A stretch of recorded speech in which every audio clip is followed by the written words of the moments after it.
5 बड़े रीजंस कौन से हैं कि जिसकी वजह से आज इस मुल्क में शुगर कल्चर बड़ी तेजी से फैलता जा रहा है। पहला रीजन है सोशल मीडिया का FOMO.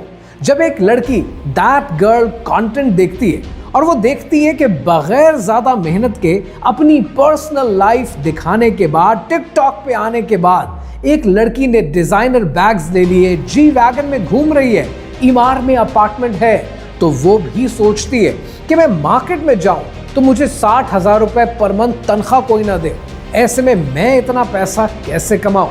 This is the first attraction जो कि नफ्स आपके अंदर पैदा करता है, और वो पैदा ये करता है कि आपको फोमो का एहसास होता है कि सारी दुनिया कमा रही है, मैं नहीं कमा पा रही, और यूं एक लड़की इस कल्चर का हिस्सा बनने लगती है। दूसरा बड़ा रीजन है ड्रग कल्चर इंटीग्रेशन। आज शुगर कल्चर के साथ ड्रग कल्चर इंटीग्रेट कर चुका है। आज लाहौर के डिफेंस में, कराची के क्लिफ्टन में, इस्लामाबाद के एफ सेक्टर में जो एलीट पार्टीज होती हैं, वहां आपको शुगर बेबीज, शुगर डैडीज और ड्रग्स कॉमन नजर आती हैं। एक रिपोर्ट आई थी 2023 में।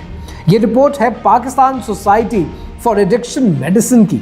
ये कहती है कि कोकेन और एमडीएमए का यूज अपर क्लास वुमेन में पाकिस्तान में, जो कि 20 से 30 साल की एज के बीच में है, 340 गुना ज्यादा बढ़ गया as compared to the numbers in 2019।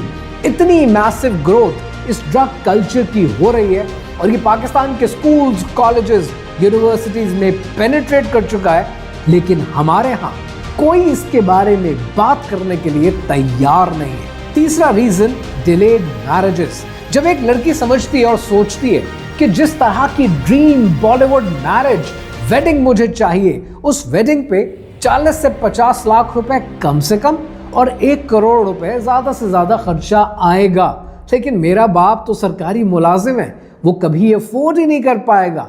ऐसे में मुझे पैसे की जरूरत है, मुझे एक फेरी टेल मैरिज चाहिए, एक फेरी टेल वेडिंग चाहिए, और उस वेडिंग के इवेंट से मैं अपनी मैरिज की सक्सेस और उसका फेलियर डिटरमिन करूंगी। वो लड़की शुगर डैडीज को पकड़ने की कोशिश करती है, अरेंजमेंट्स जानने की, बनाने की कोशिश करती है, ताकि उसके पास वो आ सके जो कि शॉर्टकट तरीके से आ सकता है। चौथा रीजन है नॉर्मलाइजेशन।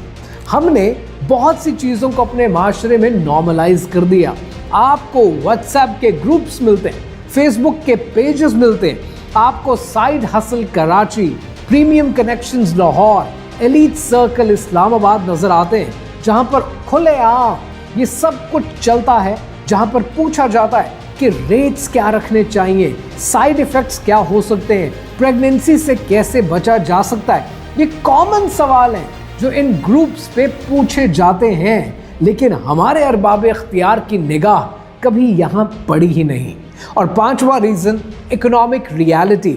जो पैसा आज आप कमाते हैं, महंगाई के नतीजे में वो पैसा 20 गुना 30 गुना कम हो जाता है, तो लोग मजबूर हो जाते हैं जब वो अपने आप को अपर मिडिल क्लास से मिडिल और मिडिल क्लास से पुअर क्लास में कन्वर्ट होते देखते हैं, तो वो कहते हैं हमें पैसा कमाने के लिए कोई मजीद जरिया चाहिए। और जब हमने इस मुल्क के जवानों की, नौजवानों की, खास तौर पर लड़के लड़कियों की तरबियत नहीं की होती कि क्या जायज़ है और क्या नाजायज़ है, तो वो किसी भी हद तक गुजरने को तैयार होते हैं। और इसी सब रियलिटी के अंदर फिर सवाल बनता है कि एक लड़की जब इस विशेष सर्कल में फंस जाती, शुगर डैडीज फिर उनके साथ करते क्या हैं, इसके बाद होता क्या है, अब ये समझते हैं। वो लड़की जो एक बार शुगर बेबी बन गई और इन अरेंजमेंट्स में फंस गई, अगर कभी भी आप उसकी कहानी को समझें तो हर लड़की आपको एक ही बात समझाएगी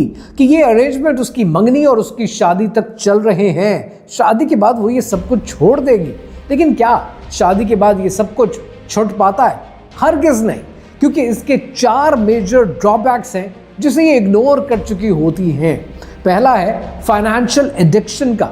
जिस लड़की को एक बार डिजाइनर बैग्स की, लाखों रुपए की, चंद घंटे में अमीर होने की लत लग चुकी होती है, उसकी ये लत छूट नहीं सकती है, क्योंकि उसको वो डिजाइनर बैग्स चाहिए, वो लिविंग स्टैंडर्ड चाहिए, इसको कस्टमर लैडर जर्नी कहते हैं। जब आप इतने ज़्यादा पैसे कमाना शुरू हो जाएं तो कम पैसे में गुजारा करना मुश्किल हो जाता है। जब 3 घंटे में 4 घंटे में लाखों रुपए बन रहे हो, तब एक ऐसे मर्द के साथ गुजारा करना जो शायद 40,000 50,000 रुपए महीना कमाता हो, आपके खर्चे नहीं पूरे कर पाता। और ऐसे केसेस में ये शादी के बाद भी चलता है। फिर कहानी बदल जाती है कि आज ऑफिस के बाद एक मीटिंग है, आज एक फ्रेंड के साथ डिनर पर जाना है, जहां पर शायद फ्रेंड नहीं होती, जहां पर शुगर डैडी इनका इंतजार कर रहा होता है। दूसरा एक और बहुत मेजर प्रॉब्लम, और ये प्रॉब्लम है ड्रग डिपेंडेंसी का। जब इन एलीट पार्टीज में एक बार नशे की लत लग जाती है तो नशा तो आसान नहीं है, ये तो बहुत महंगा है। कोकेन जिसका 1 ग्राम शायद 15 से 20 हजार रुपए का आता है, 60,000 रुपए 50,000 रुपए कमाने वाले मर्द की तनख्वाह में से ये नशा कैसे पूरा होगा? इसको बरकरार रखने के लिए फिर शुगर बेबी बनना पड़ता है। तीसरा है ब्लैकमेलिंग का रिस्क। कितने ऐसे शुगर डैडीज के केसेस मौजूद हैं कि जहां पर उन्होंने मैलिशियस एक्टिविटीज की स्क्रीनशॉट्स ले लिए, वीडियोस बनाई, और उन वीडियोस को बनाने के बाद उन लड़कियों को कहा, उन शुगर बेबीज को कहा कि हमें फ्री एक्सेस चाहिए, या तो सारा फ्री एक्सेस दो, इसे जारी रखो, या फिर हम ये सब कुछ पब्लिक करेंगे, और जब सब कुछ पब्लिक करेंगे तो हमें अपना पैसा भी वापस चाहिए। अब ऐसे केसेस के अंदर ये जो शुगर बेबीज हैं ये क्या कर सकती हैं? क्योंकि ये लीगल तो है नहीं, पुलिस में जा नहीं सकती, खानदान को बता नहीं सकती, they are totally trapped. And then comes the fourth biggest problem which is ageing out. इन्हें क्या लगता है कि इनकी ये यूथ सारी जिंदगी बरकरार रहेगी? हरगिज नहीं। इसी वजह से मार्केट में सप्लाई नई आ जाती है, नई लड़कियों को अपने ख्वाब अचीव होते हुए नजर आते हैं, लिहाजा वो शुगर बेबी बनने के लिए तैयार हो जाते हैं। और ऐसे केसेस में बहुत सी लड़कियां आउटडेट हो रही हैं, और जो आउटडेट हो जाती हैं या तो वो अपने ही शुगर डैडी के साथ शादी कर लेती हैं, उसकी सेकेंड वाइफ बन जाती हैं, कुछ कनेक्टर बन जाती हैं, और कुछ अपनी ज़िंदगी ख़त्म करने की कोशिश करती हैं। लेकिन यहाँ पर इस्लामिक पर्सपेक्टिव समझना बहुत ज़रूरी है। सूरह अल-इसरा आयत नंबर 32 में अल्लाह सुब्हानो ताला ने इरशाद फरमाया, और जना के करीब भी मत जाओ, बेशक वो बेहयाई और बुरा रास्ता है। लेकिन क्या हमारे यहाँ लोग ये सोचते हैं जो अपनी शादियों में अपने आप को तन्हा महसूस करके शुगर डैडी बनने को तैयार हैं? या हमारे यहाँ ये लड़कियाँ ये सोचती हैं जो अपने आप को इन्फ्लुएंसर कह के उस तरीके से पैसा कमाना चाहते हैं जिस तरीके से जायज़ नहीं है?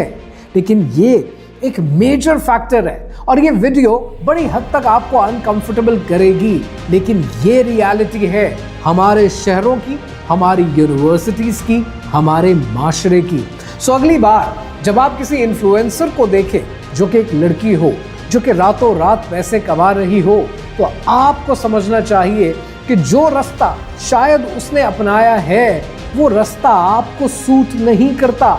आपके लिए दुनिया में भी और आपके लिए आखिरत में भी इसमें सिवाय जिल्लत के कुछ नहीं रखा। पाकिस्तान को बदलना है तो हमारे इर्द गिर्द जो गंद हो रहा है इसको जानना है, और अपने बच्चों को, अपने ख़ानदानों को इस अजाब से बचाना है।